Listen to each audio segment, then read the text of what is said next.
Welcome back to another episode of Flavor and Fiction. I hope you guys can hear me with all this wind out here. I'm doing it outside. I'm at my parents' home in the mountains of North Carolina. And if you don't believe me, here, let me flip this around and show you the mountains. Isn't that beautiful? Nice and peaceful, quiet day. So as you can see, it's a beautiful day, but I don't know how quiet it will be because I have a lot of family and we have kids out here playing and running and riding on dirt bikes. So I may have to stop and start a lot just to let you know. But I wanted to fit in one last episode of Flavor and Fiction for 2023. And for those of you who haven't tuned in before, this is a segment where I review a book from my 2023 reading challenge, and then I make a recipe related to the book. So you get your flavor and your fiction. This time the category was the Office Book Club book. So I went off script a little bit. And the recipe that they mentioned in the book, they mentioned canapes a lot because the woman in the book was giving a lot of parties and serving canapes. So I decided to make bacon-cheddar potato croquettes. And I made them last night and my family taste tested them. So I'll show you that video at the end so you can see their honest reaction. But first, let's get into the book. So this is a book about Grace.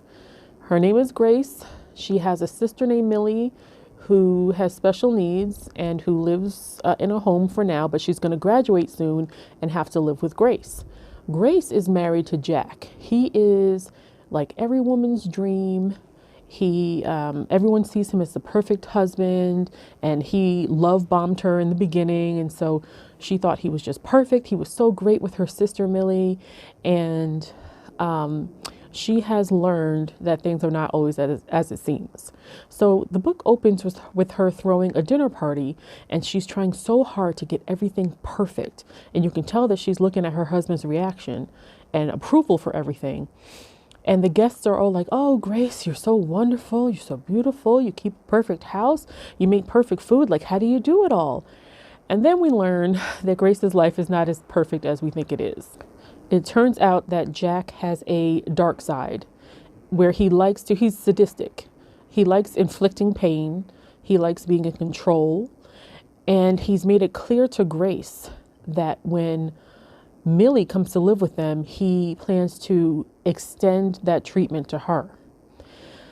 And because we know sadistic people prey on vulnerable people. So the fact that she had a special needs sister is part of the reason why he even married her. So that one day he would have a chance to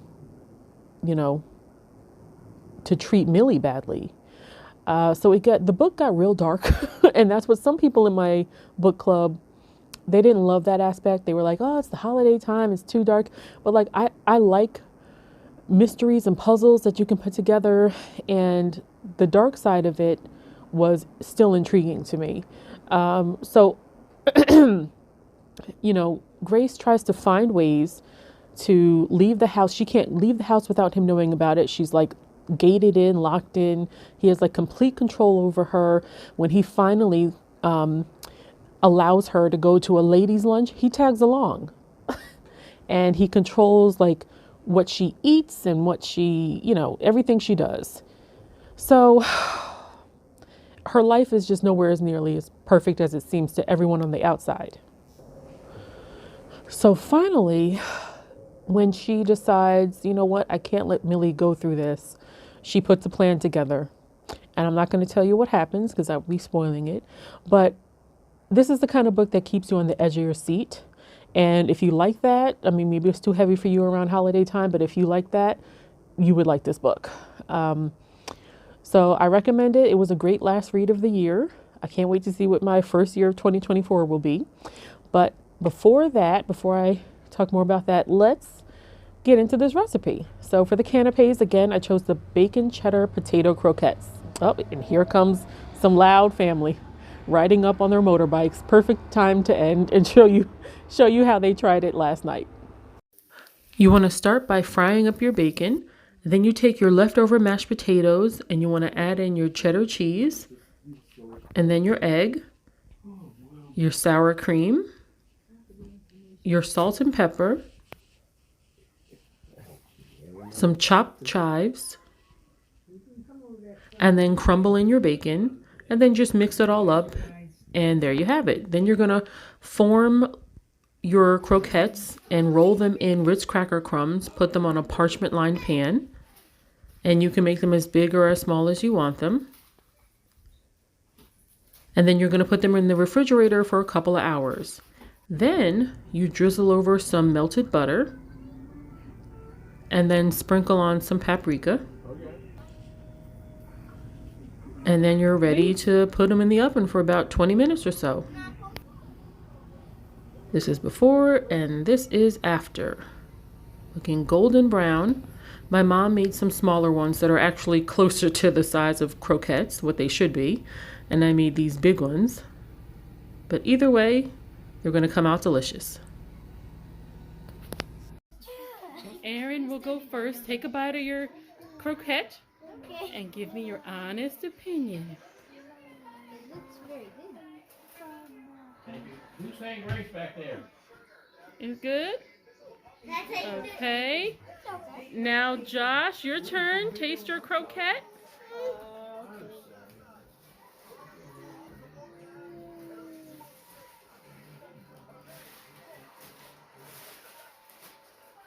You look frightened. None. Okay, Vivi, you'll give me not as big. Go ahead, Vivi, taste your croquette. And she said, You like it? Yay! Seems like it was a hit with the nephews. A little mini.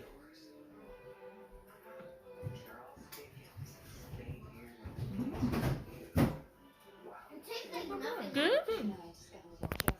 Dad, your turn. I've been there and tried the big one. I had the small one. I had two of them already. Mmm. Mom, can I fix you a plate? Is it good? Glad you like it. So there you go. The recipe was a hit. Everybody liked it. Even the little babies liked it. I want everyone to have a happy and healthy new year. Thank you for joining me for another episode of Flavor and Fiction. Happy reading and happy eating.